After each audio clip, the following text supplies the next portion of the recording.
When you live in a world where there's so much religious diversity, so many people that come from different angles, Buddhists and Muslims and Hindus and people from a variety of other factions, it seems like the compassionate thing to do would be to just say, you know what, why can't all religions be simultaneously true?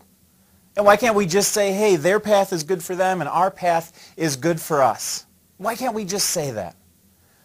Well, it would be a compassionate thing to do, but I don't think it would be an intellectually honest thing to do. You see, the problem with believing that all religions are simultaneously true is that they have such deep and vast contradictions with one another. And that viewpoint violates the law of philosophy called the Law of Non-contradiction. Now, if you take a logic and reasoning class at a university, this is the first law that you'll learn. And the Law of Non-contradiction states that A and not A cannot be simultaneously true in the same sense. A and not A cannot be simultaneously true. In other words, A does not equal not A. For instance, you can't say, I drink gasoline and it's very healthy for me, and say, I drink gasoline and it's not healthy for me, and have those be simultaneously true in the same sense.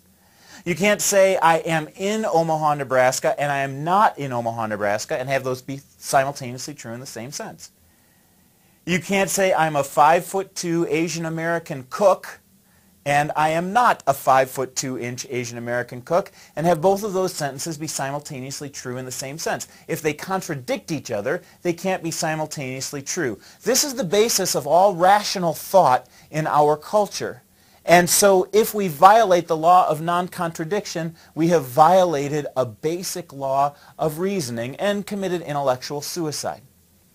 Now, where this comes to play with world religions is that world religions directly contradict one another. One religion claims that God exists. Another one would claim that God does not exist. Another one would claim that there are many gods. Another one would claim, this is Christianity, that there is a God who is one God, but he is a trinity. He's three in one. The Islamic view would be that that idea that God is three in one is utterly blasphemous. God is a perfect unity. You see, either there is a God or there is not a God, but both of those can't be simultaneously true in the same sense. Either there are millions or there aren't millions of God. Either God is a trinity or God is not a trinity. But those questions are contradictory if those views are contradictory. The same thing could be said about, let's just say, what happens after you die. Some religions would say that when you die, you rot in the ground. Others would say you die and don't rot in the ground. Some would say you die and then you're judged and you go to heaven or hell. Some would say that's not true. Some would say you come back time after time after time until you go through enough cycles to break the cycle of death and rebirth. But these can't be simultaneously true in the same sense. When you die, you will find out which one of those is true, if any of them are true.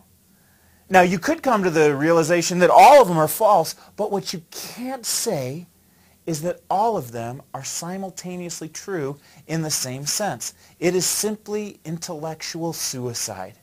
And so our job, as people that are seekers or finders of truth, who are explorers, is to examine the options and ask the question, which one is really true? Which one makes the most sense of the evidence?